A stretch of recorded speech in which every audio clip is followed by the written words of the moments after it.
like, and at the time I was more so trying to represent the young lady, and I'm telling her this, but at the same time I'm like, this brother's agreeing to something that he's definitely not going to do, and he knew he wasn't going to do it, but at the time the pressure was on. But so he agreed to something that it the likelihood of it happening is close to zero.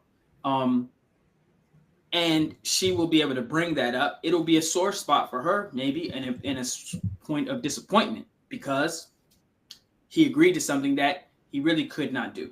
And there's many things as far as day-to-day activities or your capabilities, education, whatever it might be. If you agree to things, agree to do things, agree to situations that you know you won't be able to handle, uh, then it will wreck the marriage. It will make it so hard for you to be happy. So in the beginning, you say, well, you just want to get married. Maybe you just want to have sex. Maybe you just don't want to be alone anymore. Whatever it might be, you don't want to ruin it. You don't want to be a Debbie Downer or a party poop or whatever. But you have to really stay focused on not agreeing to things that you know that you're not capable of doing, or that you know you would be so uncomfortable that you won't be able to sustain it indefinitely. Because that's when you get married, it's indefinite. It's going all the way through until, hopefully, until you die, till one or both of you die. So I would say that these 3 points: never build on lies, don't oversell yourself too much, and never agree to terms that you know that you will not be able to fulfill, are extremely important as far as starting a new relationship. These are kind of things that at the very beginning or right before you start, but they're very important. We can't overlook those. All right, so should we touch on the first few, or let you just kind of run through all of I them? mean, if you have any questions, comments, concerns, or anecdotes, or benefits from those 3 points, you can go ahead. Otherwise, Yeah. I'll keep on going to the next So I 3. got, I got a question about, like, so, like, when they first, when people, it's kind of natural when people first meet each other or whatever. They're selling the best versions of themselves, or they're selling what they aspire to be, or these types of things. And it's not like a nefarious thing that they're trying to, like, deceive somebody, but so it's like you're going for a job. You're gonna sell yourself. So you're gonna kind of downplay or hide maybe your faults, and you're gonna try to exaggerate or highlight your benefits. So, but then you actually get the job. You actually get married. And how do you? What would you tell somebody who's trying to basically balance of the version of themselves that they have sold to their partner versus the reality of who they actually are? Because you get into that first page and you talk about the honeymoon phase where everything is just great and lovely, and how does a person basically come off of that hill?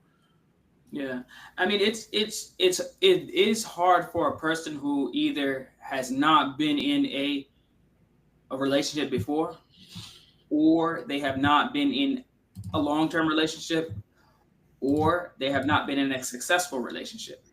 When you've been in a successful relationship, you realize that all that over exaggeration and inflation of yourself and pumping yourself up is really not, it's not necessary, it's not beneficial.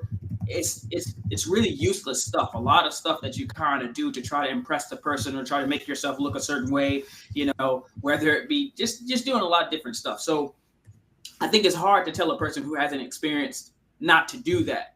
But hey, that's the job. That's what we got to let them know, kind of, that you really need to. And if you can get into the relationship without having to, exaggerate yourself, your capabilities, your situation, whatever it is that you do, then it's going to be much, much better for you. So it's and sometimes people, when they're overshooting, when they're reaching too much for someone or some situation, it's like some people will, if someone asks for a dowry or mahar that's too high for them, Yeah. uh, they don't want to seem as if, well, I don't want to seem like a person who's broke. or doesn't have the money or whatever. So they're going to do that. But you can't let that get in the way, because it's going to affect. This is a and I tell people, this is a 60-year deal. You're signing a 60-year deal, hopefully, or maybe longer than that. If you get married at 20, I mean, maybe you die at 80. So, I mean, this is a long-term deal you're looking at. And these small things that you're agreeing to or trying to start your relationship on, it'll never last. You cannot sustain it. So it's kind of human nature to try to do that. But and it is definitely not easy. I'll say that, I think everybody is guilty of doing that in the beginning, but definitely nowadays, nah, not anymore. But it takes some experience. It takes some experience, and it takes some experience, or taking the advice and listening to those people that had the experience, that really it's not necessary. It is not necessary for you to actually. I'll just say this, and then we'll keep moving. But there's a certain point that if a woman doesn't say no automatically, like as far as you say, well, I'm interested in you, and she doesn't say, I'm not interested. If she lingers, then you're gonna close the deal. Most likely you're gonna get the girl. All that extra stuff is not even needed. If she doesn't flat out reject you, most likely you're going to be able to get that girl regardless of what you do. All that extra stuff is not even necessary. People might think it's nice or sweet or whatever. I'm not saying just be a jerk about it, but most likely if she reciprocates that interest that you show, you got it. Just be yourself. Rest of the way, you got it. That's so true, because and men and women both do it. But women in particular, you could just be yourself, and anything they like about you, they are going to exaggerate in their own minds anyway. How many times have we talked to people on our own sides that are like interested in somebody else, whether it be a sister, daughter, or, somebody that they're interested in somebody. And once they made up their mind that they're interested in somebody, they will, in their own minds, create this fantasy about this person. Like, yeah, he's so rich. He has such a great job. Then you talk to the guy like, yeah, I work a part-time job at McDonald's, and, and you're like, what? Like, what? It's like, you don't have to do it. People, like, going back to what Bart was saying, if they're interested, you don't have to add to that mystique that they're already creating for themselves. I was literally, I got nothing. Y'all both pretty much covered what I was going to say. And that, it's good because we're all on the same page with this, because we do have the experience. So now I'm sitting over here thinking like, man, y'all covered everything that I was already thinking. So I'm always want to try to come from a different angle as best as possible. You know what I mean? Yep. So just to piggyback off what you brothers were saying, if we could separate it into categories, the person who's starting a relationship with experience is going to be able to lean more into what we're talking about. The person who doesn't have experience is going to fall for everything we're talking about, despite us trying to caution them against it as best as we can. They're going to fall for that. You made a good point, Jaffer. If the girl likes you, she's going to embellish and exaggerate stuff anyway, even if you was trying to, quote unquote, undersell yourself. And on the flip side, men, we always want to, even as young men, we want to appear capable. We want to feel and believe that we're capable. So in a case where I've actually experienced that too, where the guy would kind of get cornered into building a house or buying a house, and I'm thinking, oh my God, no. But and if for someone who has experience building, you feel what I'm saying? So if a guy doesn't have experience building, and this girl he really likes is like, I want a house. He's like, I can do that.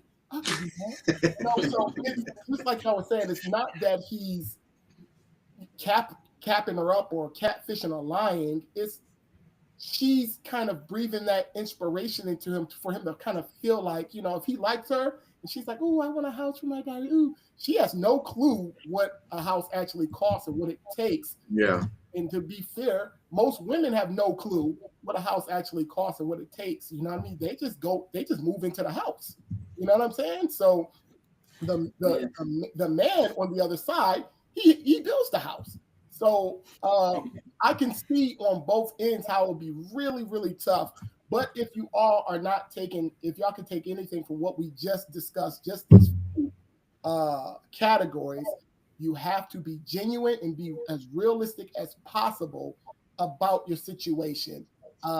Because on both sides, there's going to be some inflation, it's going to be some upselling and all this type of stuff because both parties want to appear capable to the other party, even if they don't really have the skill set. So I would just say that. Yeah, I'll just give a quick example. And like I said, a lot of times I think, I don't know, some people may think we just talk from just like, and from just, I don't know, watching stuff. But this is real life experience. When we talk, most of this stuff, probably 99.999% of the stuff we're talking about, it like we really went through it. And I'll give you an example. This is what I'm talking about. I remember having to sit down with a girl that I wanted to marry. Lots of people wanted to marry this girl. Anyway, so I won the race. At least I thought I won the race, right? And what was funny is that the only reason why I actually pursued this girl is because everybody wanted to marry her. So when you're 19, 20 or whatever, it's like, that's why we got to do the show. There's lots of stuff that when you're young, it's like, why was I even doing that? But that's just what happens. Anyway, so I'm pursuing this girl or whatever. I went and get to sit down with them or whatever. The girl, her brother, her mother sitting there or whatever. And, I mean, the girl says, start talking about terms or whatever. She says, yeah, I want you to build me a house before we get married. Now here I am. I mean, at the time, I don't even know what my employment situation was. I was very young. She said, I want you to build me a house before I get married. Now, one thing about me, I've pretty much been the same. I just said straight up, I said, no, I'm not going to do that. I said, I can't do that. Very beautiful lady. But the thing is, from that point, the joke just went downhill. And now looking back on it, it was such a good thing that I did not marry that person. But unknowingly, me just being very truthful and straightforward in knowing, not overselling, not making promises that I knew that I was not going to do, couldn't do, it saved me from continuing on and marrying that person. Yeah. Right. And so therefore now just looking back, that would have been a disaster for me. It would have been a disaster for me. But so that's an example of how you really having some things laid out that some red lines, or you have a clear insight of what you can do, knowing that you're not going to overstep that, regardless of how pretty the girl is or how much you want, for clout, whatever the reason. If you do that, you can, possibly save yourself from drama down the road. Now, if someone is wanting you to do, for instance, think about this. If a woman or man or whatever it might be, if they're wanting you to do something that you're saying you're not capable of, or you're not comfortable doing, but they still want to push you into it and you still do it, that's setting a precedent for you getting just bullied around the whole time. You're going to be on your back foot, and you're never going to be comfortable in that relationship from the standpoint of what you agreed to do, knowing that it's going to be over your head or you're going to be way above your means. I mean, I think that's, and I got plenty of stories like that. Actually, that's not the only one, but that's one example, that real life example that took place for what we're talking about. But but that ties into the next point. As far as getting into the relationship, and that is being yourself as quickly as possible. Now, we could go a long way with this, but I'll just say there's 3 categories that I laid out that I say you definitely have to try to get back to as quickly as possible.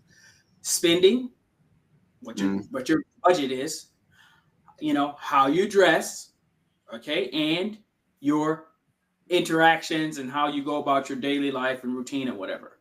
These 3 things, I think, are people prolong them, trying to impress the other person. They've set up this image that they have, that they've placed in the other person's mind, and then they try so hard to maintain that until it gets to a point where they're like, I'm not doing that anymore. Then what do they say? You used to be, or you're not this way anymore. But what happens is we set ourselves up for that. So get back to it as quickly as possible. Like with spending, for instance.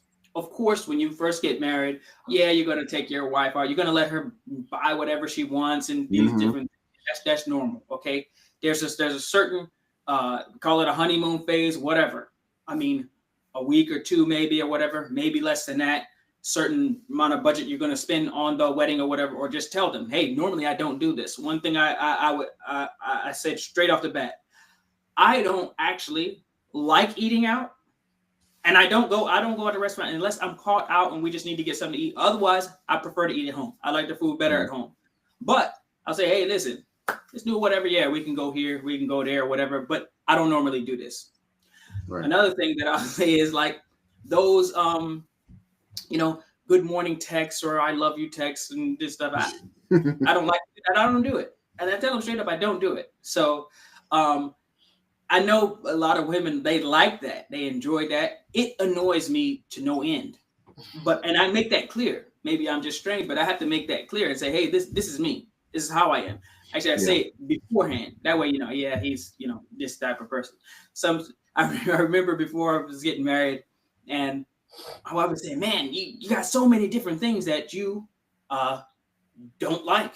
I say, yeah, I tried to think of everything that I don't like a banana. If you peel a banana, if I don't peel it myself, I'm not eating it. So, if I don't peel it, I ain't eating it. You're not gonna peel a banana. I'm not gonna just find a banana sitting somewhere without the peel. You be like, yeah, I opened this for you. What? No, I don't trust it. I gotta peel it. But that's just me. Like friends, I just tell you, like grapes, for instance. If it ain't on the vine, no, it's got to be attached to the vine. Otherwise, I'm not gonna eat it. Because just like growing up with a lot of kids, a lot of siblings, whatever, people just like, yeah, listen, the grapes that are loose, who knows who grabbed them, who touched them, whatever. Be on the vine, And so they're funny, but there's lots of other like small things that when they ask about me, how I operate, how I dress, what I do, I detail everything beforehand. Something you can deal with. I don't sugarcoat it. That way, I'm right back to how I normally am, and there's not that thing of where you used to be so not. Well, I don't. It's not that I'm not nice, but you used to be so romantic or whatever. Like I don't get into that stuff. If that's not you, if you don't like doing those things, then at the very least, you make it known so that when they're kind of forcing you to send a good morning text or whatever it is that you don't like, buy the flowers or whatever, you can at least be like, they know that you don't like it, but it might get you value some more currency that you're kind of doing something for them you know they don't like. Just a little. What's that? Not really pushback, but just a different angle once again. So the things you're talking about right now, I think we can all of us three, we can kind of understand and agree to an extent. But once again, I think it's important to separate the categories. So the things you're saying right now, you would know at your level, but a person's not going to know these things when they're just getting into a relationship with a woman. It's going to be brand new, and they're not even really going to know what they really are comfortable with, what they really like. So, I agree with the part about trying to, be yourself as quickly as possible. But when you get into a relationship with a woman, you're just starting, you don't have the experience, anything and everything's going to be happening and going, you know what I mean? It's only later on when you kind of get the experience and you settle down, you realize, oh, I don't really like this. I'm not really dealing with this or this, that, and the other.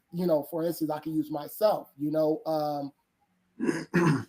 if I recently just got married, I already know exactly the things that I'm comfortable with, things I don't really like, I don't really prefer, blah, blah, blah, blah, blah. If I was to take myself 20 years back in the past, I mean, it's whatever. You feel what I'm saying? I'm kind of filling that whole process out with my new wife.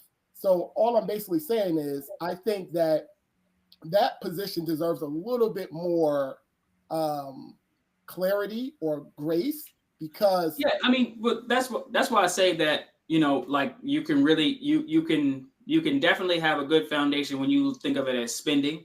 Like sometimes people are going there for instance, my brother got married. Okay, he had a little minimum wage job, little raggedy little vehicle or whatever. He really was He was driving. He was driving. He was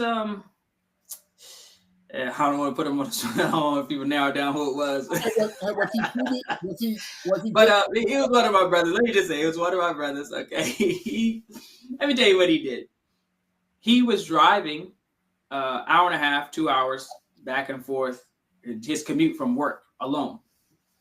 And his wife, they had no kids. And he would come home after driving an hour and a half, then take her out to eat every day. Every day. Not only was he burning up his time, and she was a good cook too. She was actually a very good cook. That's the thing. She basically, when she did cook, she could burn. But the thing is, I mean, it was new, and that's what he did. So every day, not only was he spending all of his money going out to eat every day, but burning up his time. And so that's when I say spending, get back to normal as quickly as possible. And because I'm sorry, sometimes, you know, I would tell my wife all the time, if I took your advice or suggestion every time you said we should go somewhere, spend some money, or do something, we would be living under a bridge. With the laws of witness, that would be the case. If every time she said, let's do this, let's buy this, we would be living under a bridge because we would not have a house to live in. We would not. I wouldn't even have a job because I would be taking off all the time.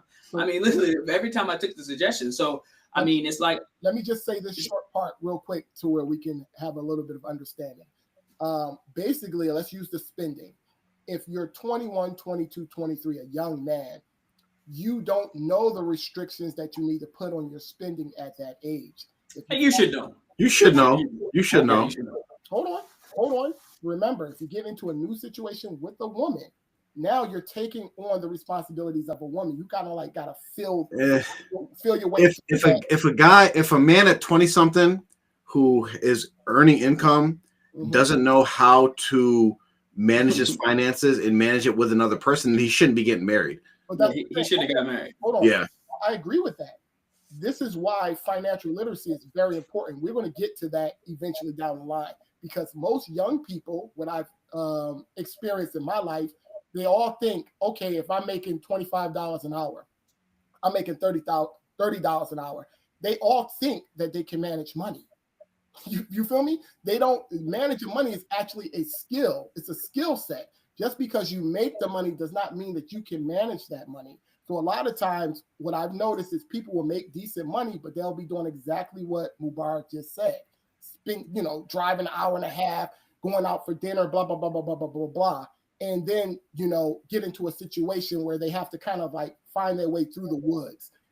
I don't think it's like there is an aspect of having the skill of being able to manage money, but everybody who's making money and spending and paying bills and is taking on the thing of, I'm going to take on another person and be responsible and all that, they have a base level knowledge because they were surviving somehow before they got to that point. So what Mubarak's saying is like, you don't have to become this financial wizard and get into a marriage. It's basically like, okay, before you got married, you were eating oodles and noodles at night.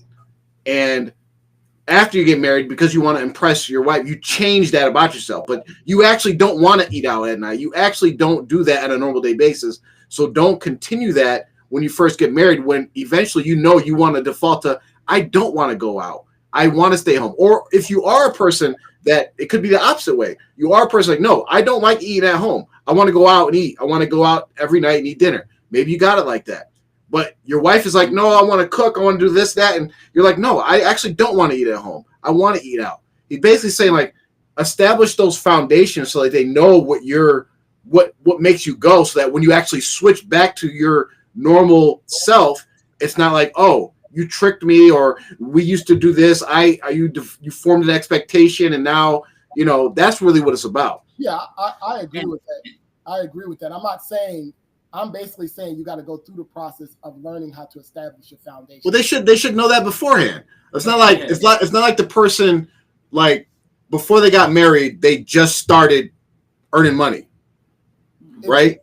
It's a new level because now you're bringing a woman and a wife into the situation, in the scene. So you got to like kind of figure that part out is what I'm basically saying. How do you continue to do the things that you were doing, but also accommodate what she might like, or all these different things that she might come in.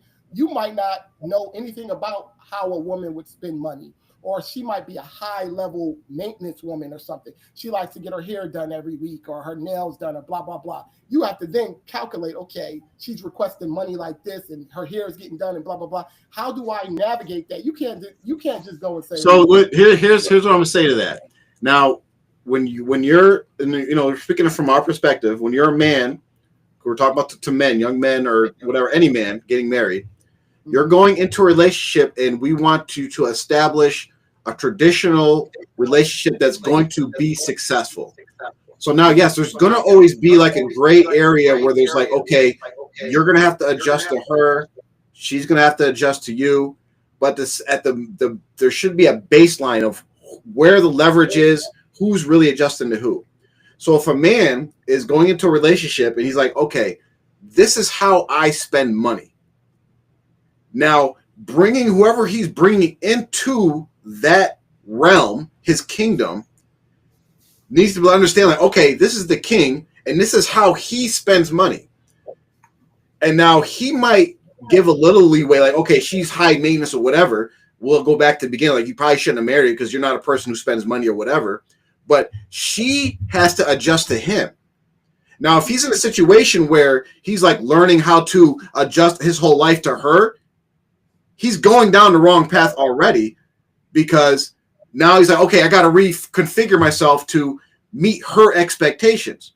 Where now, if the earlier, like you say, what Mark's saying is, the earlier he establishes this is the standard right here, right? Now, anything I adjust from this standard to make you happy, now you're going to actually appreciate it, because now it's not an expectation, right? So that's why he's saying get back to normal as much as can. Yes, there's going to be some gray areas, like, okay, I got another person, I can't eat oodles and noodles every night, I got to actually maybe buy some ingredients so that she can cook a dinner or whatever. Like this is what you're going to have to do. Yes, but it's not like, okay, we're doing the stuff that we were doing on our honeymoon, going out every night, doing all these different things. Like, and like a real practical example, like it goes into the point, and the points that Mubarak brought up are like real, like it's real baseline foundational stuff, right? There's always going to be this stuff that's kind of like in the void where you have to look at, oh, I never experienced this before. How do I deal with this? However, if you establish that foundation with like these 3 points, like interactions in daily living, if you are a person, right? And this could be for young men, because you establish your daily living, even if you're living with your parents, right? If you are the guy in your house or the kid in your house that you absolutely hate doing housework, you don't like sweeping, you don't like doing dishes, you don't like putting anything to the stove.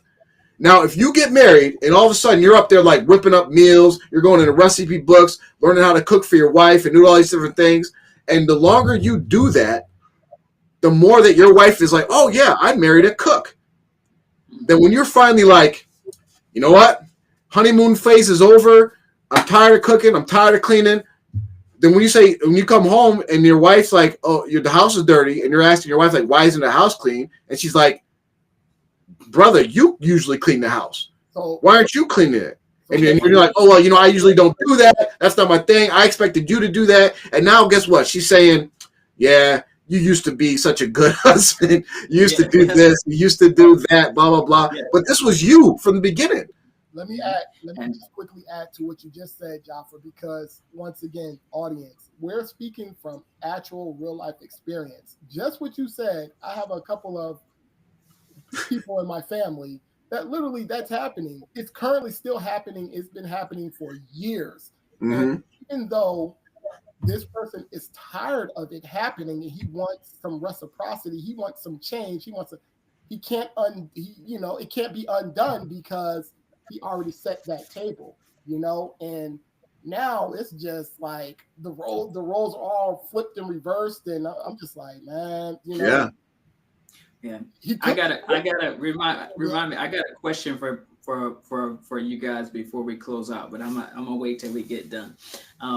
But this is what I was saying. That's why the first part, when don't build on lies, and it's better to not build up these lofty expectations of yourself and what you got going on, so that you don't disappoint and never agree to some terms that you can't fulfill. This directly ties into the segment that we're talking about now, is about being yourself as quickly as possible.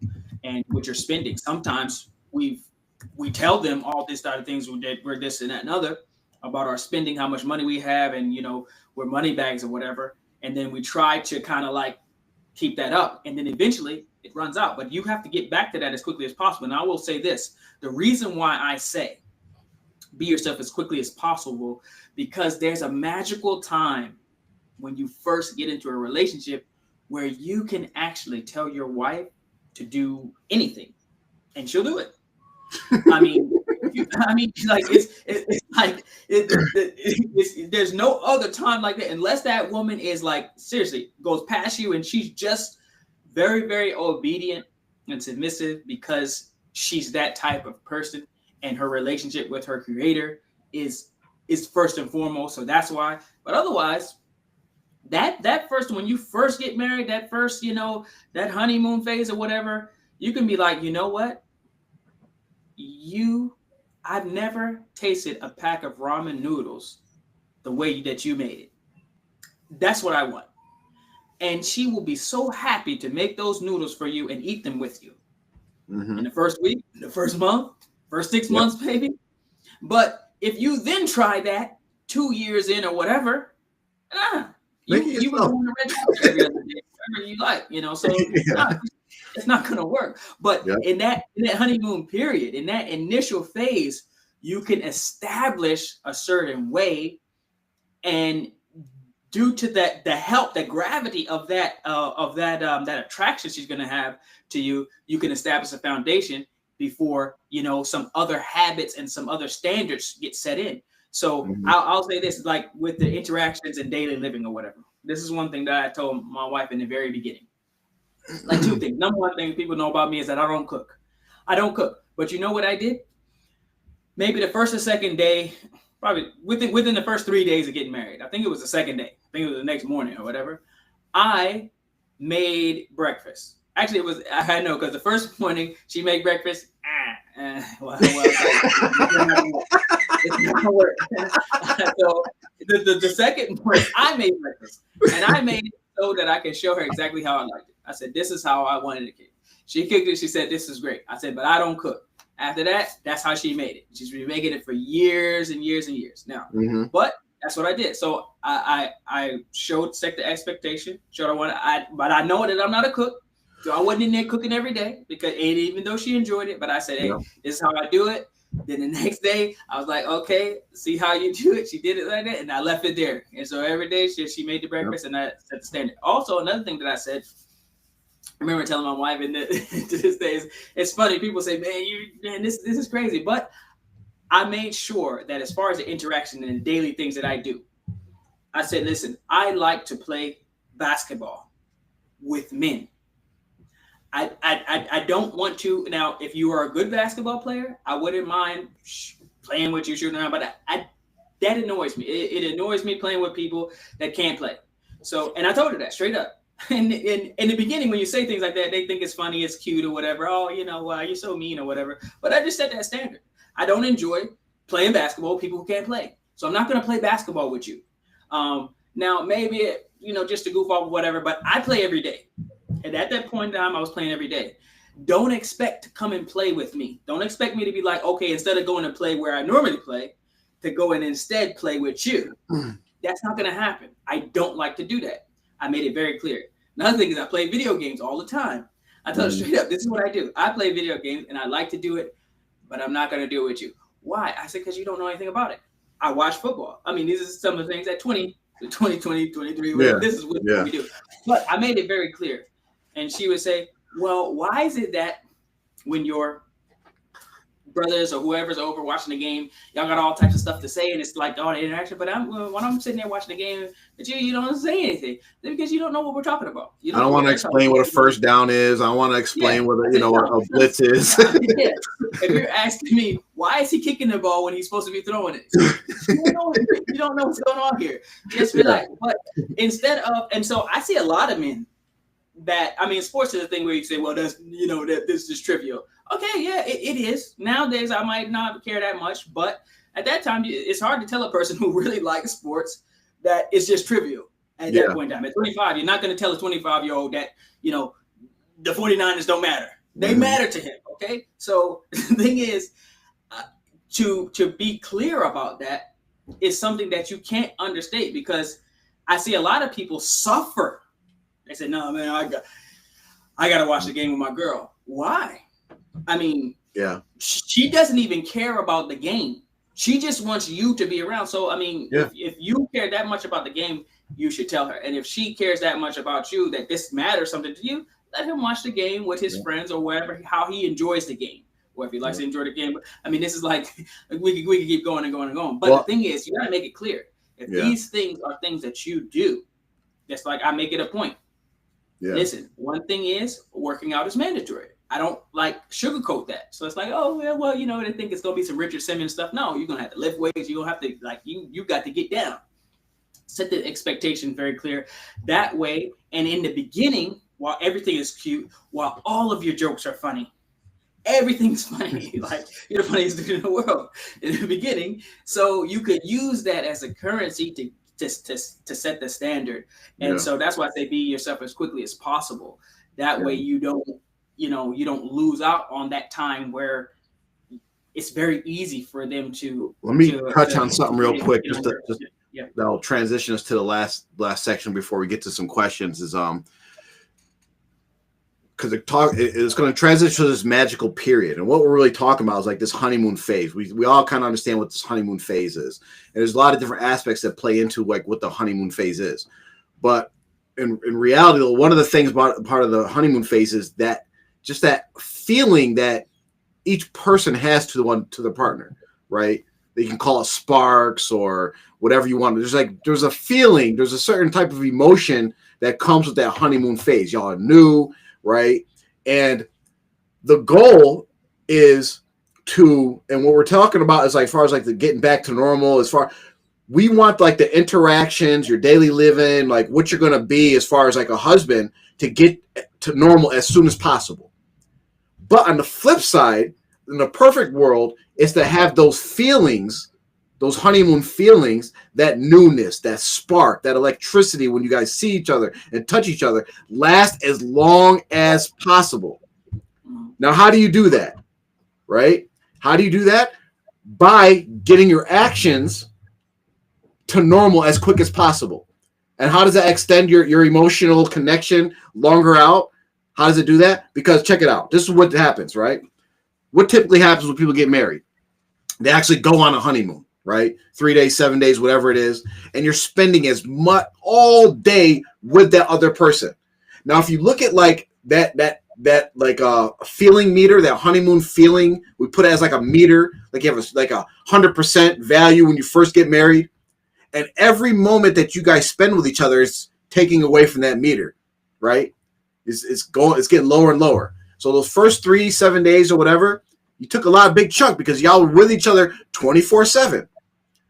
But you go home, and then what do guys do usually? Still spend, like, especially young guys, for reasons we know, spend as much time as possible with their new wives, right? The guys, the friends at home are like, guy comes back from the honeymoon. Oh, alhamdulillah, you're married. Hey, you want to go play ball? Nah, man, I'm going to go hang out with my wife. We know what's going on. They do that for like 2, 3, 4 weeks. Then that part runs out, and it's like, okay, now I want to go play ball. But if you went to that first week or first whatever, when you came back and you got right back into normal flow, guess what? You're going to be playing ball, playing basketball, watching the game, whatever it is you do, and you're not going to be with your wife. Which, in turn, you're going to be looking forward to seeing your wife when you get home. In turn, your wife is going to be looking forward to seeing you when you get home. What that does is extend that emotional chart or emotional meter. You can extend that out over a longer period of time. And the best of it would be is that it actually becomes normalized. And that becomes what it happens throughout your whole marriage is that, you know what? I always look forward to seeing my wife when I get home. she always looks forward to seeing me when I get home. Instead of you just burning that all out as soon as possible, which most of us do because we're young and we're, oh my, I love her so much. And we burn it out. And then all of a sudden it's like, man, I don't want to go home, man. I can't stand seeing this Joan. And she's the same way. Like, man, would you go somewhere? Go play ball. Go watch the game with your friends. Right. So that talks about this. Mubarak could touch on this, is that magical period of the magical period of this initial stage of getting married. Yeah. So that ties into the next thing, which is set the standard before the magic wears off. And so I think one of the biggest things that people do when they get into a new relationship, they overlook things that bother them. And I say, don't overlook things that bother you. If it bothers you, the most effective time where you can let them know and they won't get in their feelings, which they still might, but the higher possibility that they won't get in their feelings and they actually will hear what you say and actually try to correct it is in the very beginning. In the very beginning, the things that bother you, you make it clear, hey, listen, you know what? I really don't like this. You know what I mean? Mm-hmm. Like for me, I don't like people to play with my phone. I don't put a lock on my phone. I don't lock it. I'll leave it wherever. But everybody knows, kids, adults, ladies, everybody knows, don't touch my phone. That's just a standard. And so if they need to use it or whatever, then it's, some people they can use it, others but I'm just saying that. But as a standard, don't play with my phone. It's not, don't do it. And so in the very beginning, how ladies sometimes they let your phone, they'll snatch it and be like, oh yeah, like, hey, listen, I get that. Listen, I know you're playing around, but it's one thing that I don't play with. I don't like people to play with. I have a lot of different conversations. It's not about, okay, another wife might see it. That's not really it. I have lots of conversations with people that I don't feel comfortable because people call me and contact me for all types of stuff. We talk about all types of stuff that's personal. So I don't necessarily want anyone to go just think it's willy-nilly playing my phone. It's for business. It's for work. It's for, other stuff. So it's not a toy for me. And I just make that clear. I remember seeing a clip of seeing a clip of it was Shams. Okay, Shams is he's like a reporter. He breaks in news on the NBA or whatever and different things or whatever. Mm-hmm. So his job is so important. Like his phone, like the time, like where information comes to him reporting it first. That's part of his job. Otherwise, he's irrelevant. Yeah. So he like his phone is his life basically. So some lady that he was courting, obviously he liked her or whatever. He was on her show or whatever. And she snatched his phone or whatever and was like holding it up or whatever. And he was conflicted between, I like this girl, but you holding my phone for 20 seconds could lose me money. Yeah. So he really wanted to be like, girl, give me my phone. But he liked the girl, so he couldn't say it. So it was funny how people were really documenting that. But the point is this: things that bother you, make it clear. It's easier to do it in the beginning. And on the flip side, things that you really like, man, I really like that. If you want your wife to do things that you really like, in the beginning is where you do it. Don't be shy or whatever. That's when she's gonna be very keen to want it. And it also works the other way for women. It's not just about men getting what they want from women. Women get that too. In the beginning, things that you like, say it instead of being shy about it or I don't want to be pushy or whatever. It's not about being pushy. Find a way to let that person know if they do something that you like or something that you really like that you want them to do. Say it at that point in time. That's the sweetest and most easiest time. So the things that you like, make it clear as quickly as possible. The things that you don't like, make it clear as quickly as possible. That way, you're not 5 years in sometimes, and it's like, I don't even like that. Ooh. Yeah.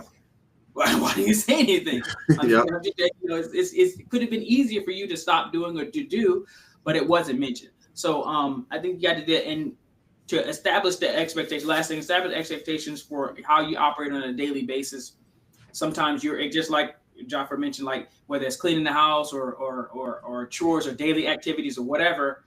Sometimes it's like for me, I don't like people to be laying around sleeping. After Fajr comes in the morning, obviously the morning time is where you get work done.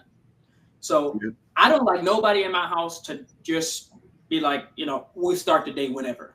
Like you can't just like whenever I happen to wake up and get fresh, that's when my day starts. No, if you don't have a job, your day still starts at a certain time. Like you go to bed, and when you wake up, you have in your mind, I'm going to wake up at this time and I'm going to get started doing these things tomorrow.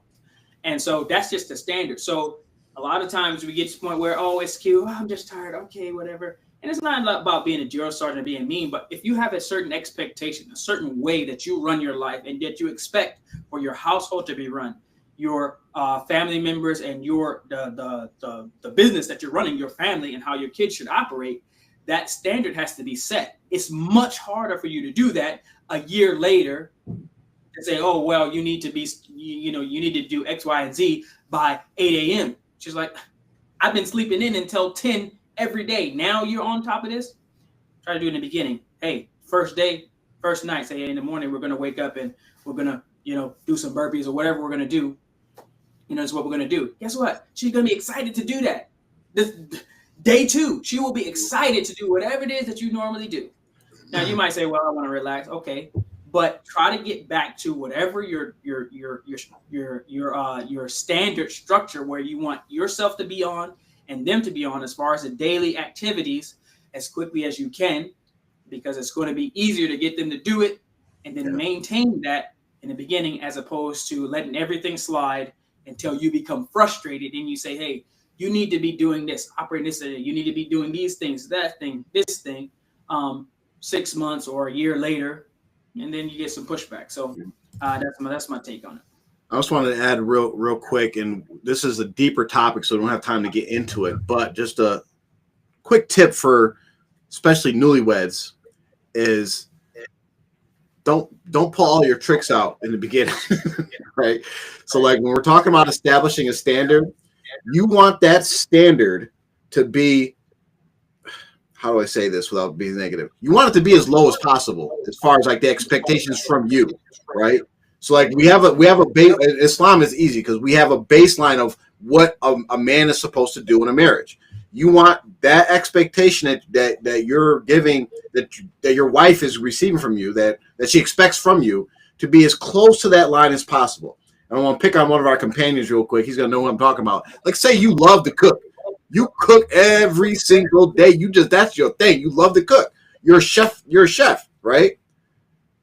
That is something you have in your bag that you could actually use, that something that you're just naturally good at and love to do, that when you get married, your wife could have been like, yo, my husband cooks sometimes.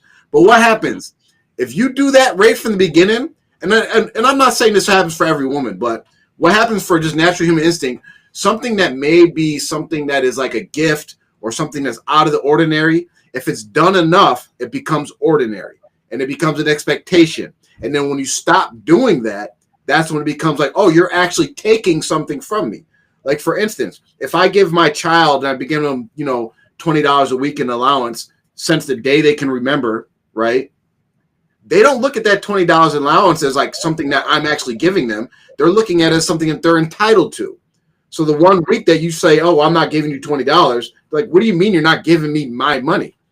So I use the cooking example as just one example. Anything that you have that you like, you know what? This is something that I actually bring that most men are not going to bring to the table, right?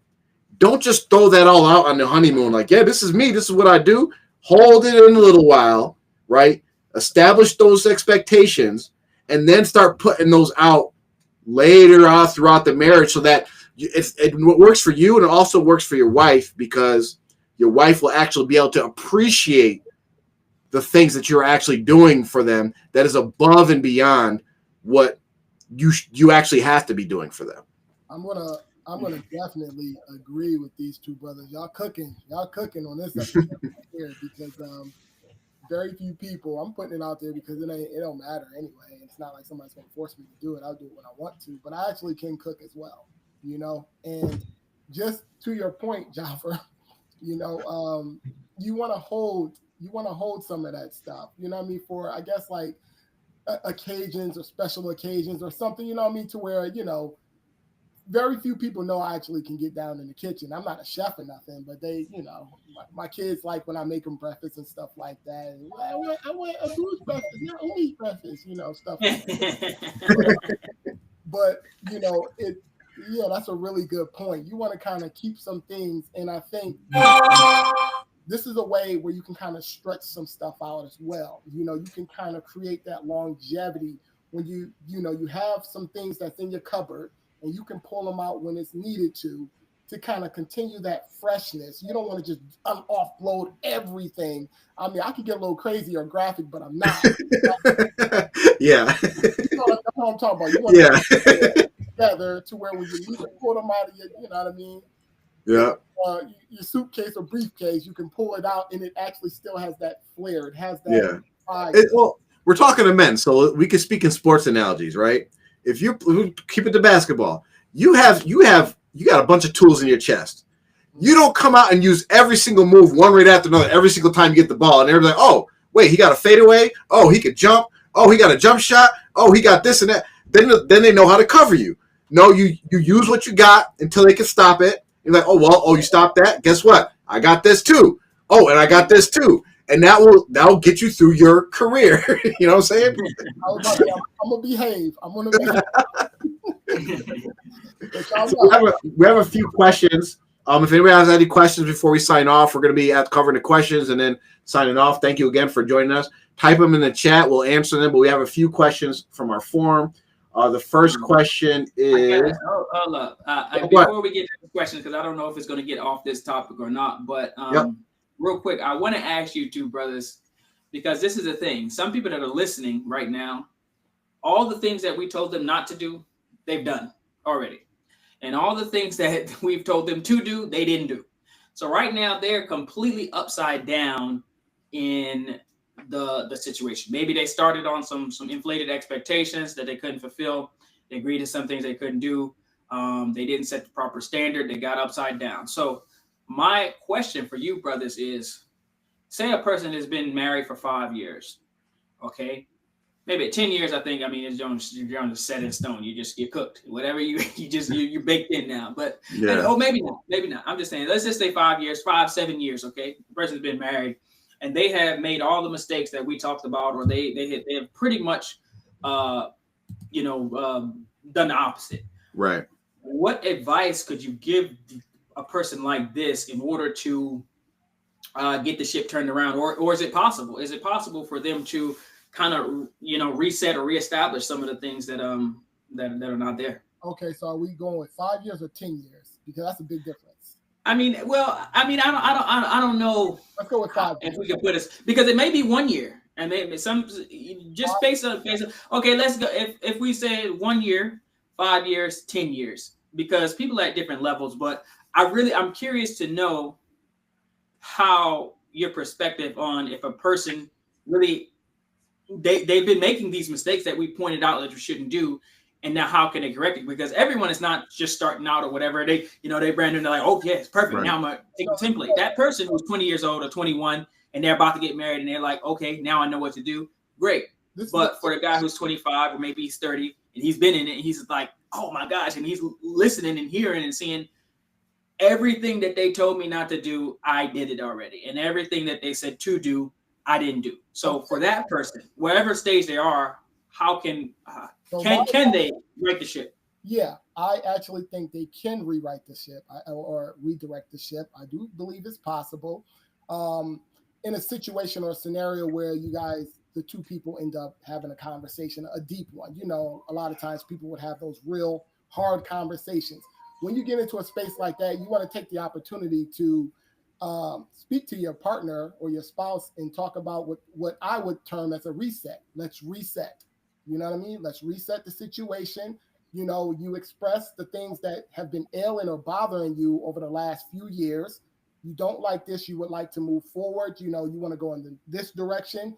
These are your expectations moving forward. And the key point to this, what I see people doing, and they tend to fail. And the reason why is because they themselves are not establishing the level of consistency to where the other person can view it as serious or sincere. they'll keep it up for like a week or two or a couple of months, and then they'll fall back into their habits. So I'm saying this to say you have to actually be sincere about that change as well. If you want some change from your partner, you can't be barking out the change, but rather you have to be that change and be sincere about that to where they can take you serious. But I do believe it starts with a serious conversation, you know, sitting each other down. And if the person on the other side really cares that much, they would try to compromise and meet you in the middle, or, you know, to some extent. So I do believe that it can be done. I just noticed that a lot of times the person that's trying to bring that to the table, they, whether it be the woman or the man, they themselves cannot keep up what it is that they're trying to say that they want to change. Fall back into that slump, you know, slump or whatever. So yeah, I agree. I agree that it definitely can be changed, but of course, every situation is different. It depends on what type of person you are as a man, and it depends on what type of person your wife is. But it does start, like Hussein said, it does start with upfront and open communication. But then I'm also going to put it back. It's really it all after you communicate, after you talk about what your expectations are and what is right and what you've been doing wrong. After that, it all depends on the man, right? And it might, and I have to say this before, just because a marriage ends does not mean that's the wrong thing, right? Sometimes it's the best thing for both parties, even though, like, you know, Allah does not like divorces. It's the halal thing that he hates the most. But if you're in a situation, you got to really assess, okay, one, and you have to really ask this question and be really honest with yourself. Who is running this relationship? Right? That's the first question. You even before having a conversation, you got to sit down and assess who's the dominant person in this relationship. And I'm not saying dominant as like maybe you're getting bossed around or whatever, but in every relationship, and sometimes it goes back and forth, every relationship at any point in time, you can identify like, okay, this person is the one that's on top. This is the person that's running the show, right? And it's not necessarily saying it's a bad thing. People have different personalities, right? Like a man may have a more lay low personality and whatever it is, but you have to really assess that first, because you can't go in being the person that's, I'm trying to find a good term, but the one that's lower in the relationship, and all of a sudden you want to start making all these demands. I'm doing this and that. And then the wife, knowing that, like, we ain't doing none of that, right? Because whatever situation you're in. So I think you have to establish that first. And then once you understand like where you are in a relationship and what your position is in a relationship as the man, as the leader, right? And then you have to figure out whether you're going to lead from the front or lead from behind. And then there's certain strategies you could do when you're in either situation, but you have to go in knowing like, okay, are these changes that I want worth possibly ending this relationship? If those changes aren't worth the possibility of ending your relationship, then it's like, okay, whatever. I did it for whatever, 5 years, 10 years. I'm just going to keep doing it and try to make slow changes on my own by whatever. But if it's something that's like, listen, I can't do this no more. I'm about to be out. I'm about to do this and that. Then you have to take some drastic measures and be more upfront, be more proactive in what you're doing. And if it's to that point where like you have to make a change, or you're done, you're going to leave or whatever, right?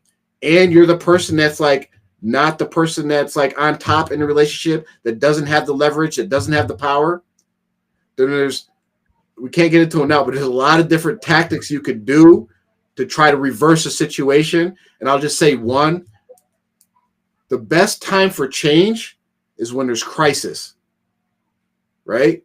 So if there's no crisis, you may have to manufacture a crisis as an opportunity for change. And I'll give one example.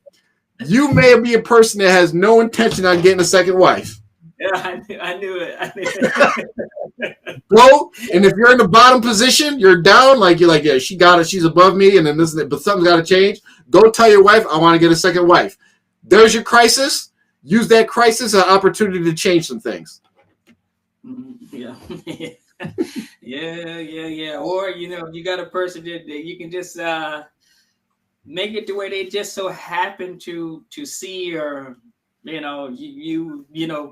looking around or whatever. It can work. We don't got time to get into that today, but I will say that yeah, that's good advice. The only thing is I would add to that is that you do have to be careful about if you are a person who man or woman, because sometimes men get in this situation too where you can't do better than the girl that you got.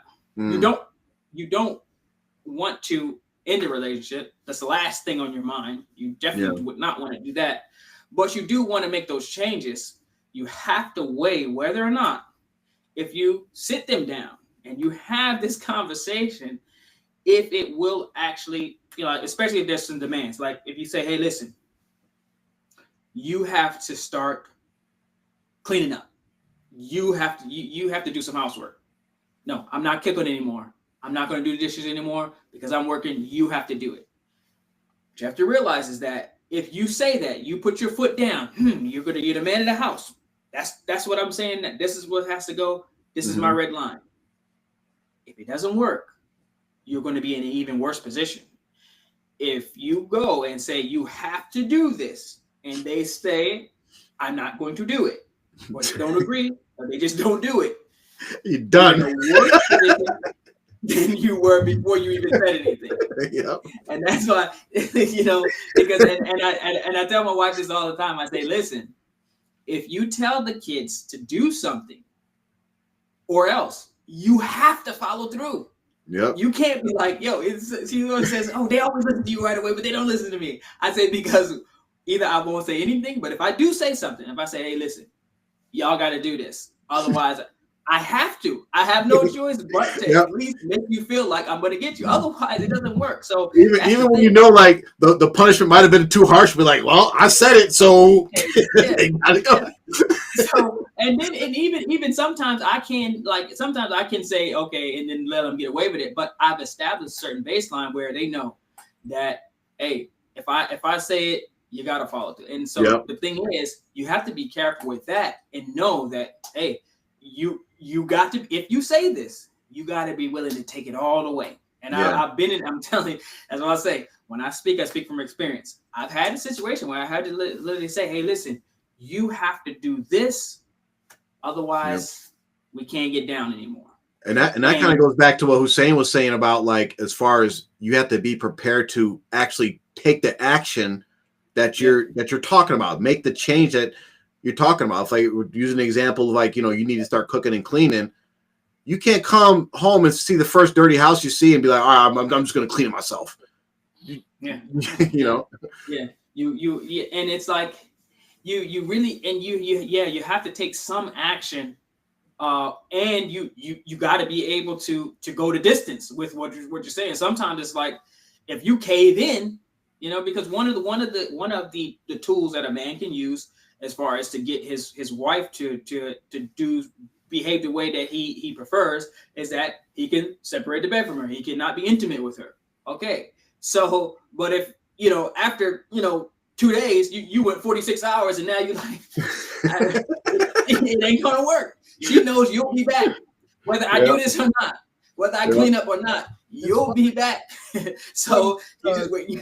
It's funny because literally a lot of times when you say you're going to do something and you have to kind of hold, you be like, dang, man, why did you try me? Why? Now I got to go whoop your butt, or I got to go do X, Y, and Z because I said that, just like what y'all talking about. We have to establish that. That has to be firmly established to where the next time you get the better results. And a lot of times I'll be up in there like this, rolling my eyes. I'll be telling my kids, I don't even want to whoop you, but I have to whoop you. Because again, things have to be established so that the next time we can avoid this. And of course, they'd be perplexed, like, dang, Abu saying he doesn't want to whoop me, but he's telling me to cut down and I have to get whooped. You know what I'm saying? And it's just like, I'll be like, look, because you have to establish that. You have to follow through on what it is that you're saying with conviction, less like y'all talking about. It's going to get worse and worse. And the longer you let that go, the people are going to take you less and less serious. You have to take it serious. Yeah. And I'll just say real quick before we get to the questions is that the best, most effective manner, of course, in changing any behavior with your spouse is to follow what Rasulullah said. Mubarak touched on it. It's one of those, first you admonish them, and the second is that you separate from the bed. The third is you lightly tap them. You guys don't want to hear about that, but you beat them. That's a whole different discussion that we could talk about, but that's the third step. The fourth step is you divorce them, right? So you follow that protocol. And I tell you, if you follow the protocol and you follow it like how we're saying to follow it, you'll never get past the second step. Most times you'll never get past the second step. So I'll just say this. let me just say this. Seriously. That's all over, brother. Yeah, let me just ask a question. I'm gonna leave it open. This is definitely a show. You better do a good job. But that second step is getting transgressed. That's all I'm saying. Listen. Have you ever lightly tapped anyone? Don't you do it, Mubarak. Don't you do it. We're not talking about that. No, we're not. I'm just saying.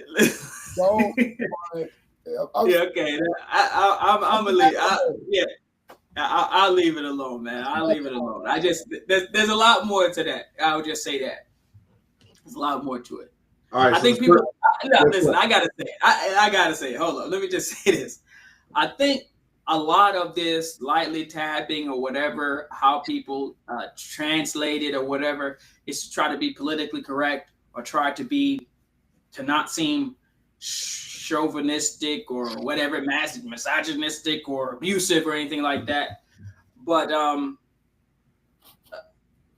whatever you can do without injuring or harming the person, but to correct the behavior, if they're doing something that requires grabbing, holding, or whatever, then that's what you need to do. But I know in my life, and every woman that I've dealt with, and even with children or whatever, lightly tapping anyone, unless they themselves already have a sense of shame, or they see what they've done as being wrong or whatever, that might work. Otherwise, I mean, yeah. Well, as far as Islamic standard goes, as far as the beating, that's why it gets translated as lightly tapping, because beating has a different context in our culture, where it's like beating has to cause physical pain and hurt. So in the Islamic context, as far as like when you say you can beat your wife, it's so that it doesn't cause injury, it doesn't leave a mark, and it doesn't injure, or I said injury, but basically that's it. You don't injure and you don't leave a mark. That's pretty much it. But when you say beating, right, or just leave it at that, some people interpret it, I could go beat the crap out of my wife. You know what I mean? So yeah. Friend, let me just give this one point. I'm gonna leave it. I promise you, I'm gonna leave this alone. It's the one thing that I will say. For instance, a man is responsible. Let me just say this, Hussein. Let me just say this. A man is responsible for his family, right? So the same way, for instance, if you saw your daughter and she kept sneaking out of the house to go see a boy, right? Mm-hmm. The first time you tell, hey, listen, don't go see that boy or whatever. The next time you catch her going out the window or whatever, trying to sneak out the window, maybe she's running, what would you do? You're going to grab her, you're going to hold her, whatever you might do, or if you need to restrain her, if you need to shake her up a little bit, whatever. So it's similar to where whatever is your children or your wife is doing, if it requires some physical interaction, that's what it requires. But it's not a point where you say, well, I'll teach you a lesson and I'm going to beat you up. If she's doing something that's very minor, that is something minor. Now, if she is doing something that might be some infidelity or committing a crime, maybe and this happens sometimes, women might be abusing children. I'm telling you, I've seen some mothers hit their children harder than any man has ever hit them. The hardest I've ever seen a child hit was by women. I'm talking about like good night. You're gonna kill the kid. But so what I'm saying is that it's not always a thing where people think, oh, the reason why a man would need to discipline his wife is just because she's not listening to him. No, she could be doing something that is criminal. It could be harmful to her or to someone else. And so the woman doesn't have that opportunity to then correct him that way physically, because normally in 99% of the circumstances, physically she can't do it. So Allah is not telling you don't take that option. You won't be able to. But the man physically can do something about it if the situation arises. So it's not a matter of just, okay, I can just beat up my wife. But if you need to, depending on what she may be doing, you know, if she's doing something criminal activity, maybe she's lighting the house on fire. And you say, well, I can't hit my wife. I mean, yeah, women have burned men's houses down. They have done it. I mean, ask Andre Rison. I'm just saying. Anyway, so I'm just saying. I'm gonna leave it there. Because we could go for a long time on that, but I'll stop right there. All right. So the first question we have is there an ideal age for young men to get married? I would say there's not it's not really about an age. It's about character and other different things that we talked about in our prior shows regarding what you need before you get married. And whatever age that happens at, the younger the better, because as men we have certain inclinations and we want to, you know, make sure we take care of those inclinations in a permissible manner. So the younger that you can get those things established, as far as your character, as far as your finances, as far as your support system, as far as your religion, the better. But a specific age, if they're ready at 16 and they got all that established, yeah, go ahead and get married at 16. But there's no number you can say, okay, they hit, you know, this number, so now they're ready to get married. It doesn't work like that. Yeah. If they have the right support system, enough resources to support that situation, basically himself and at least his wife being able to be supported financially, whether that's his parents helping them or relatives or whatever. And also it's the right person. So the number one thing I would say is the person. If that person is 13, 14, 15, whatever teen, and the person, it's the right person, and that right person may be from a certain family or certain situation where it fits with what they need, and then you have the resources, they have either themselves or they have access to the resources through their parents or family, then yeah, they can do it. Most people don't have that. But if you find a situation where the girl fits, and whether it's through himself or through either one or both of their families, they can be taken care of until they get on their feet, then I say have at it. Especially in the way that we're taught in this culture how to raise families and have families like that. We have to change that as being parents and being more supportive of our kids, you know. And just real quick, like go into like allowing, don't have that, 18, you're on your own attitude. You know, change your mindset as a parent to like, yeah, okay, you get married, you go out, you and your wife can live here and stay here till you get on your feet, because that's how you establish like generational security and just really security for multiple generations, so that you can be successful, your kids successful, your grandkids successful, so on and so forth.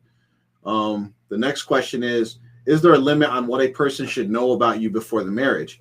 During the engagement, should you have no limits on answering any questions?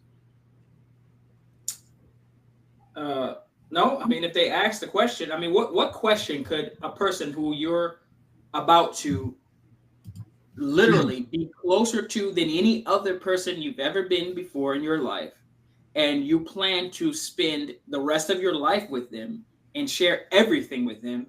You might share a toothbrush with them. You're definitely going to share a bed with them. You're going to, I mean, and they ask you a question, you say, well, I'm not going to answer that. I mean, nah, there's no question. If they ask the question, you should be able to give an answer. I don't know of any question that someone who you're about to we had a debate about something related to this. So like, I'll give an example. The question we actually debate about, a guy asks a girl, or vice versa, are you a virgin? And some people are saying like they shouldn't have to answer that. They shouldn't ask that. That's what they did before they shouldn't know. So like questions like that, I could see where, for instance, a guy wanted to know if the woman he's married was a virgin or how many people she's been with before, this, that, and third, and a woman not wanting to divulge that information, or even vice versa. Okay, so so if that's what the question is about, let me just do a PSA for women.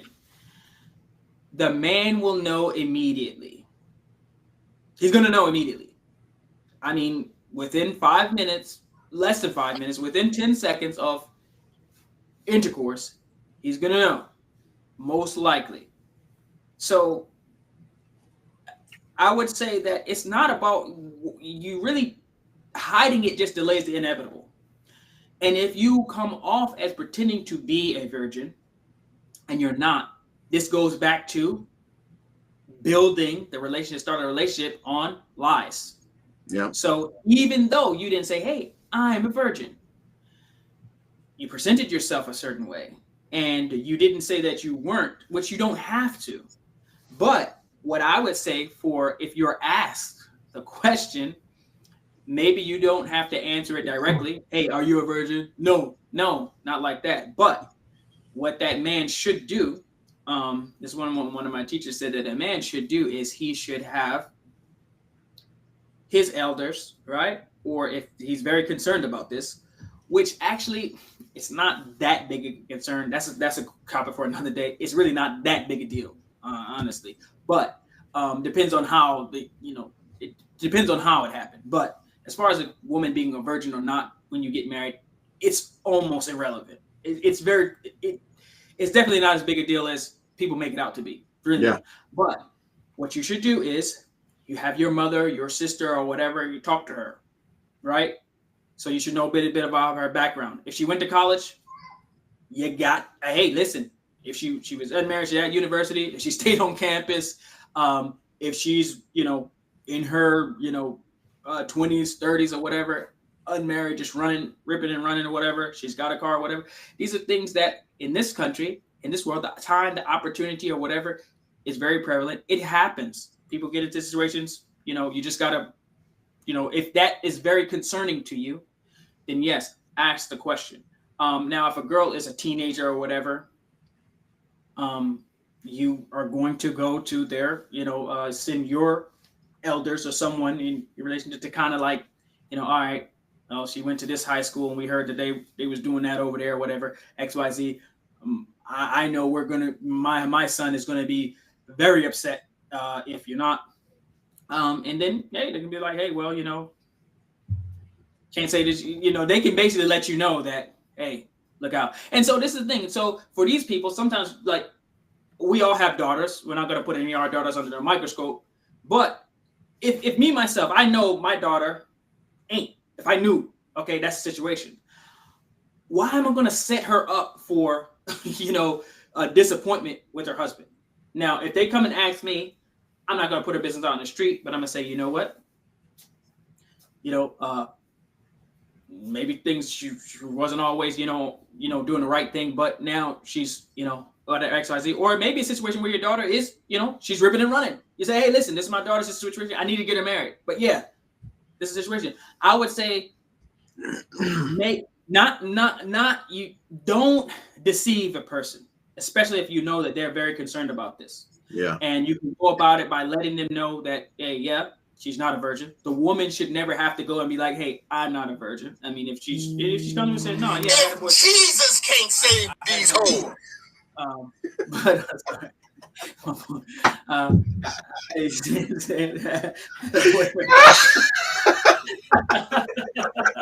Hey.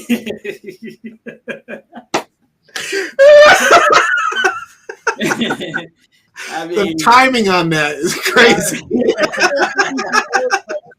Crazy word. Just to make it clear, your husband is going to know. He's going to know very short and immediately. And if you're someone who's coming off pretending to be a virgin or whatever, you're saying, "Oh, I want $50,000 for my mahar because I'm a virgin." Yeah, he's going to be pissed. He's not going to trust you after that. The question is there a limit on what a person should know about you before the marriage? And I don't think so. I won't say, yeah, I would agree. I don't think so, but at the same time, I don't feel like it should get into a situation where you're okay, how to say, like the question about is she a virgin or not? Me personally, I think that's a legitimate question. You know what I'm saying? I would think that that's a clean question. I mean, if you got a woman who's been running the streets or whatever, and she even racked up a body count, you know, on parallel with the predator or something like that, it's not something that I would want my son, you feel what I'm saying, to be a part of, because there's too much risk there.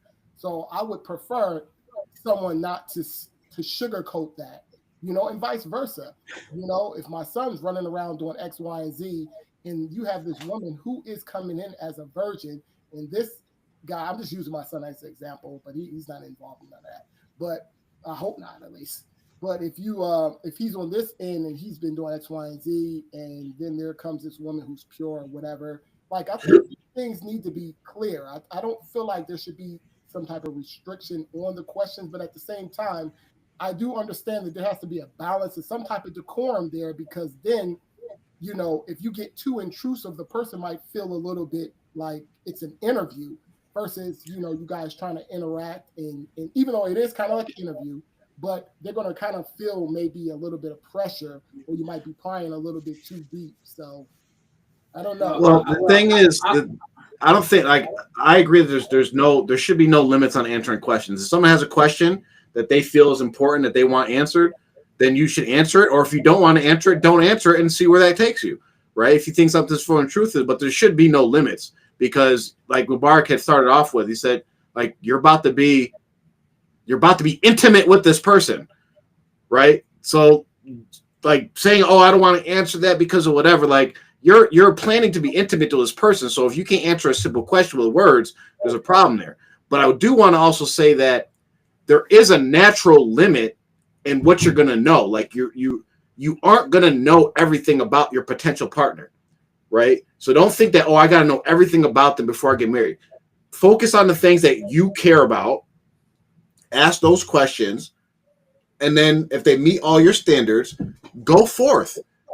But this idea of, like, because a lot of people, especially even like now modern day Muslims, there's this idea like, oh, I don't really know them yet. You're not, unless you start dating them, living with them, and start screwing them. That we can't do that. So, I would say that if we talk about the question about being a virgin or not, I would say that if as a woman, if you are not a virgin and you're asked, "Are you a virgin?" just say, I'm not going to answer that question. That answers it all. That's all you got to do. I'm not going to answer that question. Easy. Hold on. We know now. Because most girls that are virgins, or a family that has a virgin daughter, they would be more inclined to make sure that that's clear that this girl is coming. You know. Yeah. So that's what. Yeah. So that's what I'm saying. So if a girl says, "I'm not answering that," pack her up. Because again, don't pack her up. Just answer your question. You got your answer. As I said, you got your answer. If she says I'm not going to answer, you know the answer is no. But if the girl says, "Of course I'm a virgin," you know, or listen, I'm telling you that the lots of women, especially mothers, they will tell you straight up, my daughter is a virgin. They're gonna champion that point. So you really, if you're really that worried about it, right? Get your mother or your sister or someone to ask the girl straight up, "Are you a virgin?" The girl is going to say, I'm saying for the girl, don't say, like, if you say, "I'm not going to answer the question," that gives them an answer. They don't have to push. But I will say this one thing, because you mentioned body count or whatever. I don't think that a woman should tell another person their body count. So, are you a virgin? Yes or no? I think that, you know, especially if you know, and you maybe you were non-Muslim before, or you had a situation, you could say, "Yeah, listen, I have some experience. Okay, I've been intimate before." You can say that. But if they say, "Well, what's your body count?" No, don't tell them that. You don't need to. You don't need to.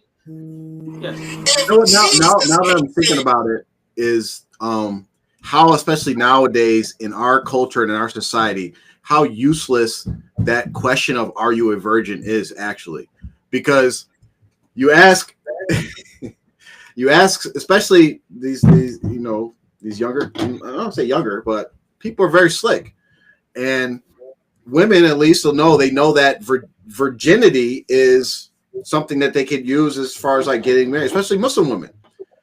But does that mean that they have no experience? Right? Just because someone did not have intercourse with her. There's so many different things. Like, for instance, in a lot of Arab countries, there's like I don't want to be vulgar, but anal sex is like an epidemic in some of these countries. Why? Because the women are protecting their virginity. Think about that. So you go and ask this same woman that's been getting from who knows how many times, are you a virgin? And she can honestly say, yeah, I'm a virgin. No one's been up in this part. Like, so like, it's kind of like a worthless question if you think about it nowadays. Like, you got to ask different questions, and that's where it's getting like, okay, now you're asking way too, like, you want to know this much detail. Have you, like, we're all men here. Have you had anal sex? Have you had vaginal sex? Have you had oral sex? Have you made out with people? Have you, how many, like, you're going down a whole. Oh, Jafar, that goes right back to what I was saying. There has to be some type of balance when you're, communicating with the person that you're looking to get married to.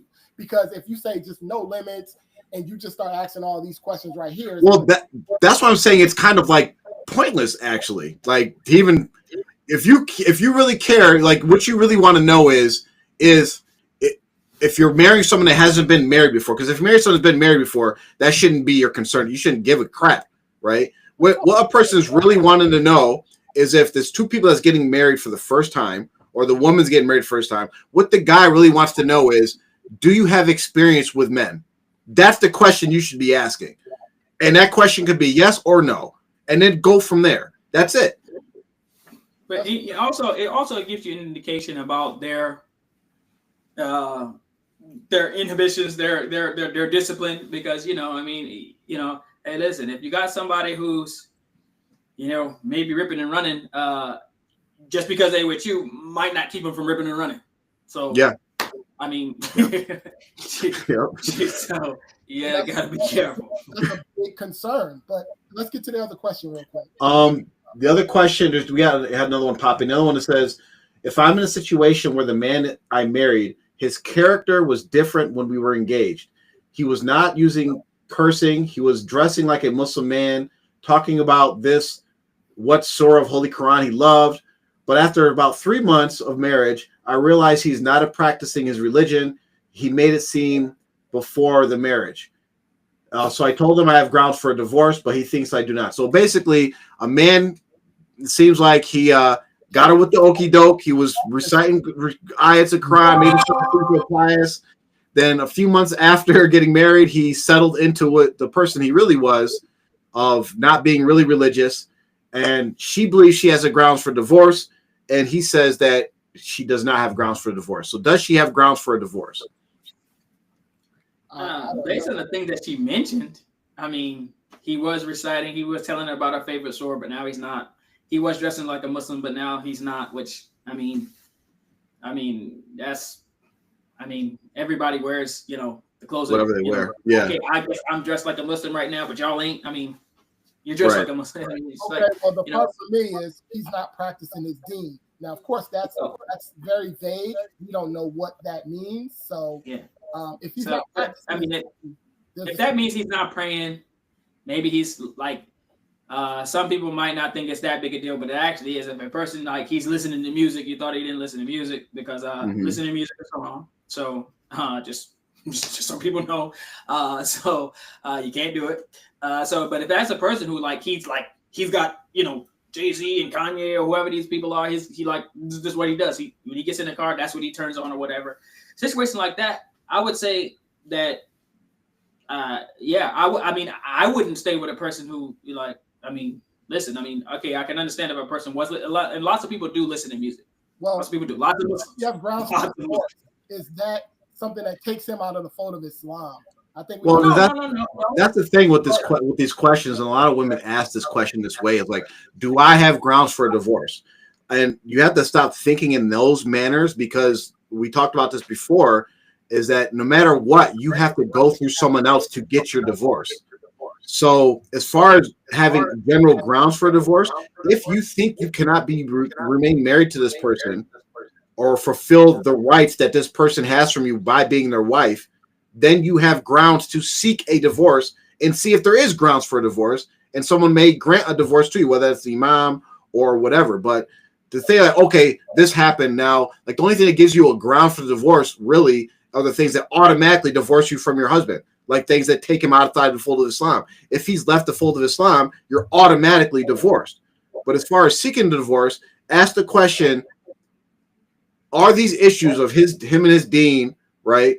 Are they issues that's basically so detrimental to me and how I view him and how I deal with him that's going to cause me to violate his rights and sin to Allah?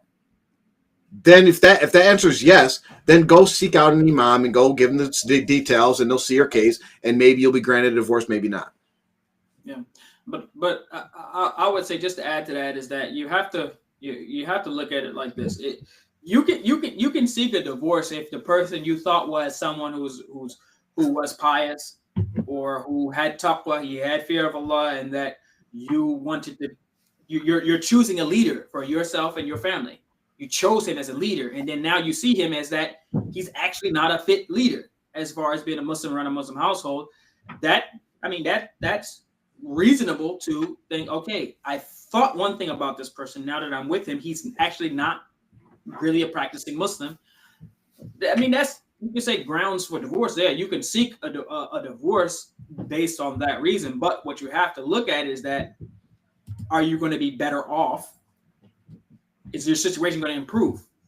Are you actually going to be able to get that type of person that you're looking for? Because depending on your situation, maybe that person was the best that you could do. And maybe because what happens in a lot of women is they wind up jumping out of a marriage, and they can't get anyone because now they're trying to get someone better than that person they had, right? You have someone and you're thinking, well, I can do better than him. But most of the times you can't. Most of the time that is, that's your range. Yeah. So when you're trying to do better, so you're passing up everyone who's similar to him, you're passing up everyone who's below him, and then you wind up by yourself. Say you buying a dog and living alone, that type of situation. So you got to be careful at what your next move is going to be. Because right now he may be the best you can do, or he may be the best situation you can have. Yeah. The last question was more of a statement that says the advice of threatening your wife with polygamy is not good advice. It can cause problems for years.